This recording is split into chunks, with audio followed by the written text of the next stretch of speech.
Ugh, the economy is so bad. Rising geopolitical tensions, labor market sucks, tariffs, high interest rates. You can't buy a house. Get a hold of yourself, man. Okay, it's not that bad. The economy is not that bad. We hear this every day, guys. The economy is so bad. It's so bad. Oh, my God. And we're going to do a video today on some rebuttals to that argument on it actually being pretty good.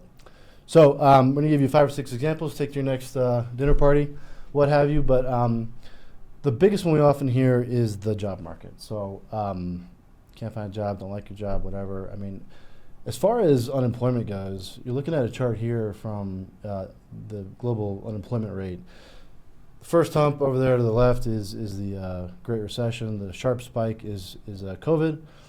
And we're living at the right end of this thing at about 4.3% unemployment rate. What that means is if you want a job, you could probably find one. It's not really that bad. We get to consumer spending. Mike, I mean, are people spending money? Are they hoarding it? Well, consumer spending remains strong. Survey data would tell you that people are pessimistic about the economy, but the U.S. economy is 70% consumer spending, and remains resilient, particularly in discretionary areas like travel or Dining, restaurant dining. Yeah, entertainment. Yeah. So people are saying one thing and doing another. Yeah. You get to corporate earnings. Corporate world.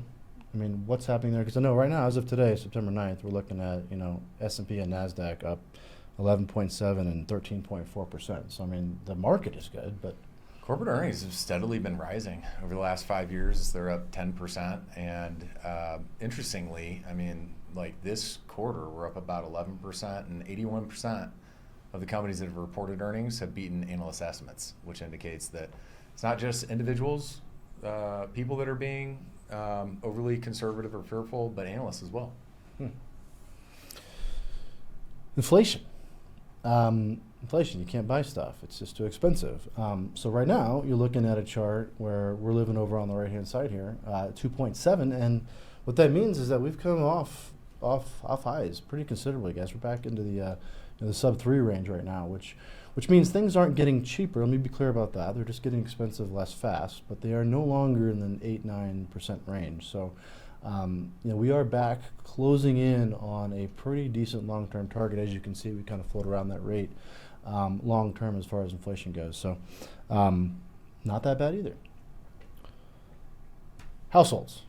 Is the wealth gap growing? Are people, going into debt? How does people's overall household health look? Well, when we look at household health, we want to consider the net worth, which compares assets to liabilities. And to do that, we take the assets, home values, 401ks, cash deposits, subtract out liabilities. Today, we reside at all-time highs. And corporate balance sheets tell a similar story. They're also within striking distance of all-time highs. So unlike time periods in the past where we had super high levels of leverage, excess borrowing, the introduced risk into the marketplace, we're just not at that point right now. Globally, we're looking at, most global economies are in pretty good shape. Europe basically avoided a massive recession in 2022.